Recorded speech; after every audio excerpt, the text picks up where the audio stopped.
Kris. And I'm Wyatt and Elliott from Notebook Entertainment. And you're watching Horrorland News.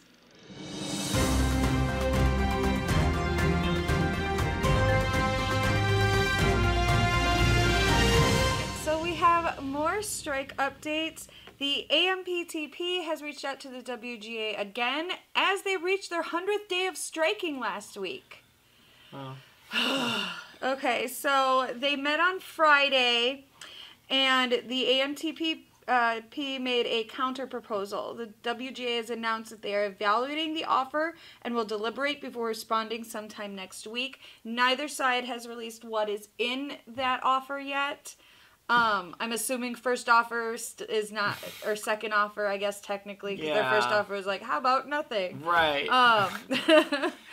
So I don't think this is the end, guys. No, not likely. Not likely. Not likely. Not likely, because the AMPTP may have screwed themselves globally now, guys. So we've got VFX artists for Marvel have decided to vote to unionize. Reality TV personalities are looking to join a union, and SAG-AFTRA is looking to bring them into the union, which would be good because I don't know if you guys have ever listened to some of the people that have been on some of these reality shows, whether they're the dating or the competition shows. They treat these people horribly, like horribly. So they need a union. Like a lot of them, I think a lot of them make them the majority of their money off of projects, sponsorships, and deals on the side. They make merch and stuff. Yep. It's up to them to hustle themselves, exactly. really. I'm sure a lot of people of a certain age remember all the drama coming out a couple years ago about America's Next Top Model and how the models were making like $30 a day and they had to pay for their own food out of that $30 a day. And like, that. Yeah. Yeah. I mean, there's a lot else wrong with that show, but that also was a problem. That here's $30 a day. Oh, and you have to buy the food that you're going to eat with that $30 because we're not providing food. What? Now we know why they fight over the food on Challenge. Right. You ate my pizza. Who does that? It's pizza. My only problem with that is they're saying that Bethenny Frankel would be in charge of the reality division of the union. Or I guess they would have to vote for it, but she would be the first one to put her name in there. And I've never been a Bethenny Frankel fan. I don't care about Real Housewives of Anywhere.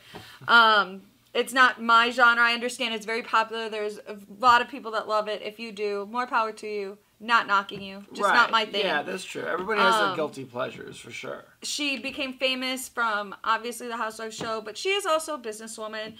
She had her skinny girl margaritas and drinks and all that stuff. It's just, I've never really liked her or trusted her. There's something about her that's just... So, in addition to all of these other groups thinking, unionizing looks pretty good, now you've got possible strikes coming in South Korea due to Netflix not paying residuals to South Korean shows, even hits like Squid Game. We know Squid Game was a global phenomenon. We know it was. They can try and lie about it all they want. It was everywhere. It transcended social media. We were hearing people talk about it in the real world. The president of Korea's Actors Union has sent several messages to Netflix and gotten zero response. Oh, I'm sure. Because, ignoring the problem is going to make it go away. But again, a lot of people are saying they did this to themselves because they didn't just settle with the writers. Well, They let the writers go on strike thinking we're going to starve them out of their homes, and poor Billy Porter had to sell his home. Greed is the worst thing. It's the worst. If someone as high profile as Billy Porter has to sell his house because of this, like, what's going on with the people who are less famous than Billy Porter, you know? Well, I know some of them. Well, I have friends in California that are actors or producers or whatever they do, and this one guy that I know posted that he's like, I'm in a panic, I can't pay my rent, haven't been able to pay my rent, I'm being sent eviction notices, and no one will hire him because, one, he's too qualified to work at Starbucks, and they also know once the strikes is over, he's gone. So no one wants to hire these people. So if you are an actor in that situation, there are... There's that. But there's lots of organizations that are set up to try and help you get through that. They are trying to help the lower level actors first before people like Billy Porter. Well, of course. People who need to eat and pay their rent and stuff. So please reach out to anyone in the SAG or WGA They'll have links to all of that. So, in more additional strike news updates, some of the cast and writers of Parks and Rec were on the picket line, and little Sebastian showed up, you guys. It was amazing. I loved it so much. I watched the videos, I watched the photos that they were all posting, everybody. Also, Aubrey Plaza was there, and her sign was perfect. Her sign said, Ann Perkins works for the AMPTP. That's awesome. So if you're a Parks and Rec fan, I'm sure you get why that's funny. That is great. All right, so that wraps it up for the strikes. Until we have more news to give, let's move on to TV. No TV and no beer make Homer something something. All right, so AMC has released a teaser trailer for Walking Dead, Daryl Dixon, that will be premiering September 10th. The upcoming spin-off series tracks Daryl Dixon's journey across a broken but resilient France as he hopes to find a way back home. As he makes the journey, though, the connections he forms along the way complicate his ultimate plan. And yes, when we first talked about this, it was originally marketed as a Daryl and Carol show, but it's now seeming like Melissa McBride will only have the limited role in the series. Yeah, I think from what I read, she was just burnt out and tired. And I think she didn't want to move to France, too, or something like that. That, too, yeah. She just didn't want to do it. I get it. Like, this show's been on forever. I've been over Walking Dead since season 1. It's not my thing. I don't like Walking Dead. I've been over it since season 7, or whenever the heck what's his name first came in and beat the crap out of Negan. Whenever Negan, I liked Negan and everything. He was a good villain, but then after that, I don't know, it just felt repetitive, and I just got tired. Yeah, and that's the problem with this. Is this also feels like I don't. If you're, please watch it if you're interested, but I'm not. This is for the fans. I mean, they still have plenty of fans. That Dead City, I guess, was talked about. People watched it. I guess. Well, they watched the other Walking Dead. Fear of the Walking Dead. I think that one ended, so I think they're down to these two now, but they're just gonna keep it going forever as long as people watch it. So I mean, zombies are sellable. So my thing is, more power to you if you're enjoying it and the shows are quality. The problem is that this show has gone too long to logically still be a thing. Like, let's face it, if the world came with a zombie apocalypse and shit, we'd be out of gas in 6 months because gas evaporates, guys. Like, it does. There would be no working cars, which I think they do talk about in the show. That. They do but there's no way this many people are surviving this long in a zombie apocalypse when we're not, unless there's... And I know some of them have shown they get together and make communities to grow food and stuff. Yeah, they do. But it's so far from our roots as where we are now as humans. Like, I just don't believe that we would go this long. Well, also, though, keep in mind that The Walking Dead doesn't keep the same timeline we do. Like, the first, 5 seasons and all was all, within a year. Like, they don't... That's why as the kid was growing up, they had to, first they just ignored it. And oh, well, he's just getting taller. And then they eventually, I guess, they had a time jump as to be because the baby was growing up. So I think they did a time jump for her. But the other kid, his son, Carl, he just grew up, and they never acknowledged that he went from 10 to 17 or whatever it was when he died. Yeah, this show's too much. I know. And it was just... I have an easier time following General Hospital. You just had to ignore it, and I was just I had enough. It's a soap opera I'm just not interested in. Is the way it is. It really is a soap opera. Very, very. All right, so let's move on. The Swarm is going to be a CW show that will premiere September 12th. Is that about the bees? No. Oh. It's an eco-thriller that originally aired in Germany earlier this year. And I'm wondering if it's inspired by those yacht turning over whales, those yacht destroying whales. Okay. There's a trailer, so check out the trailer since it already premiered. Yeah. So here's what it's about. Around the world, strange happenings born out of the oceans. Whales destroy boats. Deep-sea crabs attack beaches. Mussels block container ships. An unknown ice worm destabilizes continental slopes and triggers tsunamis. A deadly pathogen spreads into the drinking water. Across the globe, lives are increasingly imperiled. The situation worsening by the day, and yet nobody can draw a connection between the seemingly random attacks, except for a group of scientists who come together through their shared sense that something bigger is at play, an intelligent life force dwelling in the deep, capable of manipulating the ocean and everything that resides in it, a being which has borne witness to our destruction of the seas and has decided to drive us to extinction. but hardly anyone believes their findings. True. And so the group is forced to undertake a life-threatening mission, tracking the intelligent life force within the Arctic Ocean, a mission they know may claim their lives. So mermaids? I mean, I would love if it's evil mermaids. Right. But I'm thinking it's like Chulu or something, or like Kraken. Neptune. Right, yeah. Poseidon. Chulu would be fun. I think that's a fun idea.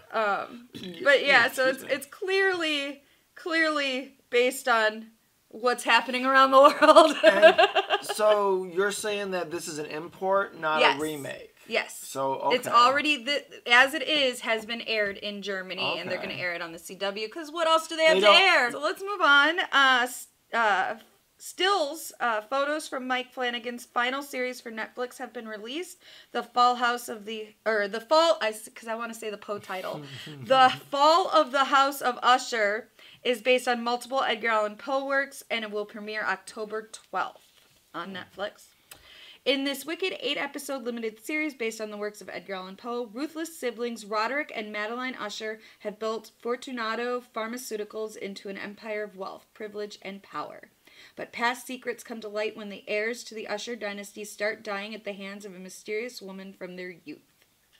So I'm going to have to watch this at least twice, because the first time I'm going to totally be pointing out like the Edgar Allan Poe references and Easter eggs and stuff, and be like, that's from that's from Cask of Amontillado, that's from for sure. The Black Cat, or who knows, I don't know what they're all putting in there, but that'd be cool. I'm excited. So Mike Flanagan and Michael Fimaganari, I'm sorry, they each directed 4 episodes of the series, which should end Intrepid Pictures' overall deal with Netflix. So hopefully freeing them from having to work with that company or that studio for a while. Okay. Yeah, anyway, let's move on.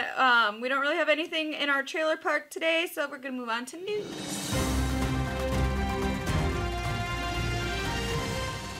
Final Destination creator Jeffrey Riddick has said that Final Destination 6, quote, doesn't follow that kind of formula that we've established, leaving many fans worried that the Rube Goldberg death scenarios that we all like about the franchise would change. They're going to have a Grim Reaper going around slashing people. we had questions, and so luckily a reporter was there. Perry Nemiroff of Collider interviewed Riddick, where he clarified his statement. This is a long quote, so bear with me. Riddick said, quote, I love all the films, and I think that you can't get away from the cheating death and death coming after you part of it, because that's what makes it a Final Destination film. Right, it's kind of the point. Right. I think the Rube Goldberg device, which actually James Wong and Glenn Morgan came up with, I have to give them total props for that, because I'm a huge Nightmare on Elm Street fan, and my original script was very Nightmare on Elm Street influenced, reality-bending kind of ways that death got to them. Final Destination 6 doesn't just kind of add another layer. Usually there's a new layer every film where it's like, oh, well, this can save you, or this can save you. This film dives into the mythos in such a unique way that it attacks it from a different angle. There's an expansion of the world of Final Destination that I think fans are going to really be interested in and intrigued by. When I say it doesn't add a layer, it's not just, hey, if you murder somebody in your place, you'll live. It kind of unearths a whole deep layer to the story that kind of, yes, makes it really, really interesting. Okay. This is the original creator? Original guy? He created It's interesting to hear, though, that it wasn't the Rube Goldberg, right? You know, that wasn't his original vision. So what is interesting though is like if he's going to try to capture that original vision, that might not fit the franchise. No, anymore. but he could bring back like Tony Todd to be like the Freddy Krueger type thing, pulling the strings on all these Rube Goldberg machines. Well, I remember when I first saw it in theaters, I did think Tony Todd had something more to do with it. I remember thinking he was going to end up being some supernatural I think he's supposed to be like the personification of death. I thought so too, but I thought he was going to end up being like pulling the strings and stuff. Right, because he's a little bit in every single one, even if it's just his voice or a callback or whatever. So he's still in the series, like he's an overarching thing in the series. He's like the Watchers in Marvel, you know. He's just there. He's just checking shit out. Shows up. No, he should definitely be in it. So, the movie's directors, Zach Levitsky and Adam B. Stein, were chosen out of 200 candidates because they faked their deaths during a Zoom call with the director, with the creators and the producers. I guess I'm gonna have to find this. I don't know. I didn't know or hear about this story, but I guess there were over 200 people that were trying to direct this movie, and these guys, during their Zoom interview, faked their own deaths somehow. That's hilarious. Yeah, it's got to be out there somewhere. I've got to find it and watch it. So we have nothing on cast, nothing on synopsis for it or anything like that. The release window is somewhere in 2024, but again, I'm betting that the strikes are gonna affect that. Yeah. So we'll see. In what you read, he's calling it 6. Yes. So it is a follow-up, not a reboot. Right. Maybe. But that's the thing, that because 5 brought it all the way back around to 1, so it's like, what are we doing here? So it is kind of a reboot. I don't care. I'm not gonna watch it. Same with Saw 10. Like, I don't care. I'm gonna watch it. I know. Even if it makes me mad, I'm gonna watch it. I don't know. Saw's never made me mad except for Jigsaw or for Spiral, but that doesn't exist. So, all right, let's move on to a new R.L. Stine book is being adapted into a movie. It's called Zombie Town. The book was released in 2012. And it'll be coming out sometime later this year. There was no exact release date given. Now, normally, I would want to see anything R.L. Stine because it was a big part of my childhood, the Goosebumps and Fear Street series and whatnot. Right. My problem here is that one of the stars of this is Chevy Chase. Oh. Ew. Wow. Ew. Now, here's the other thing. Dan Aykroyd is another star in here, but I don't think he's enough to overcome the ew of Chevy Chase. Like, why are you guys hiring Chevy Chase? Is there like an 80s theme or something to it? I don't know. This book? Are you familiar I have with not, because it came out in 2012. Oh, okay. And that was past my Goosebumps era. Because casting those two only seems to me like as if you wanted to do like right, because kids aren't gonna know who the fuck they are. Do a callback or something. So here's what the book was about, which I assume is also what the movie is gonna be about. Yeah. When 12-year-old Mike and his friend Karen go to see a horror movie called Zombie Town, the last thing they expect is for the title characters to come down off the screen and chase them through the theater. Hey, wait a minute.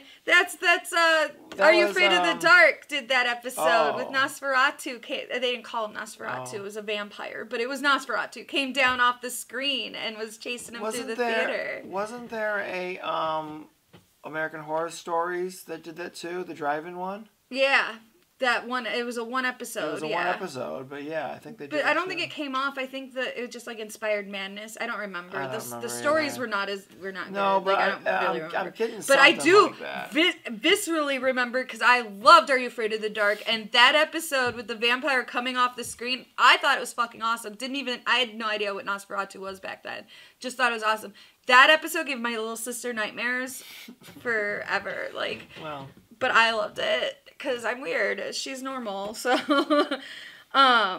anyway, it's not popcorn these hungry creatures want to chomp on. It's human brains. So, that's what the book's about. Assuming what the movie's going to be about. But yeah, that totally happened. All right, so let's move on to Indie Film Spotlight. My advice to young filmmakers, make a movie every week. Make films, no matter what anybody says, and you'll be a filmmaker. All right, we've previously featured a fan film called The Haddonfield Nightmare when it came out back in 2021. We talked to the director, Braden Timmons, everything. It was awesome. It took the continuing story of John Tate, who is Laurie's son from H2O. If you don't know, he was played by Josh Hartnett in the movie. Alternate universe. So his story was John Tate grown up facing down Michael Myers again. Cool. I'm all for it. I wish the original series had brought back, but he doesn't exist now in this new timeline, John Tate, so whatever. Creator Braden Timmons is back at it again with a sequel called The Last Nightmare, and it's currently raising funds on Indiegogo.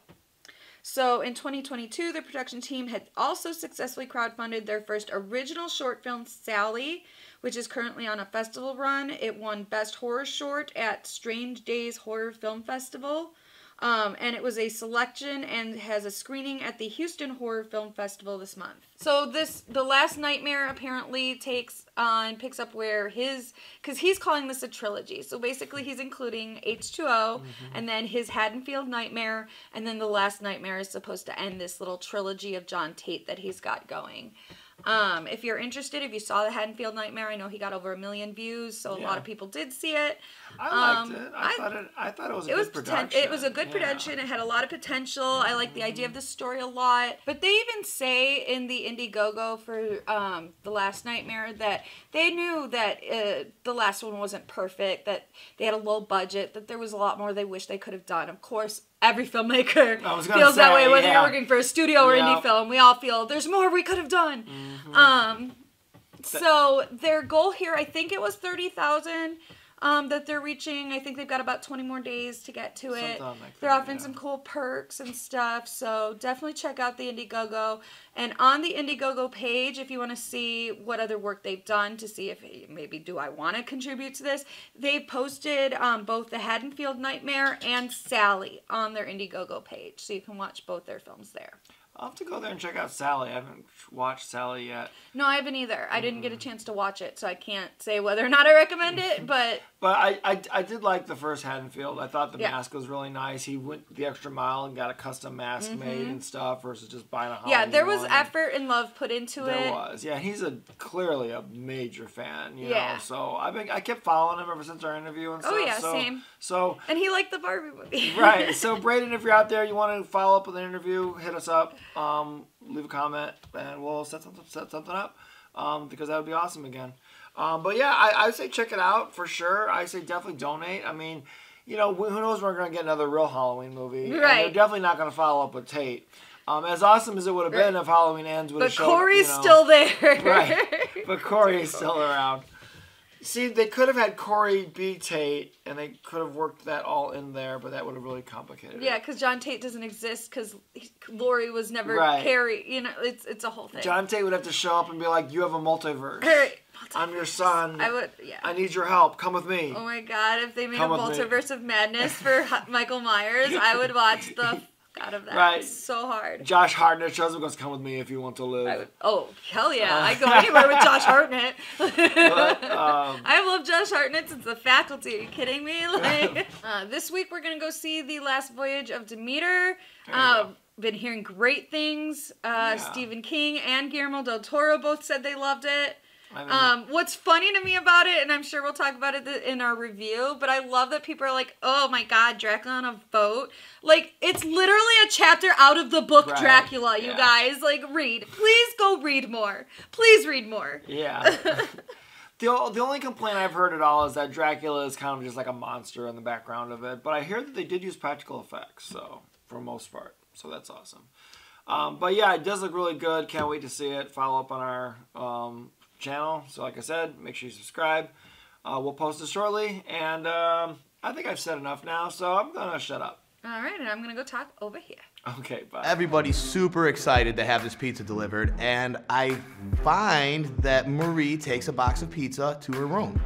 I don't say anything at all. I leave it alone. Then I notice her come back, and she starts to take additional pieces from the other boxes. I see a bunch of people still sitting outside that have not even noticed the pizza's here, and I saw you just take one to your room. Isn't that enough? Clearly, Marie, hey, you took a whole box to your room. It was a different slice.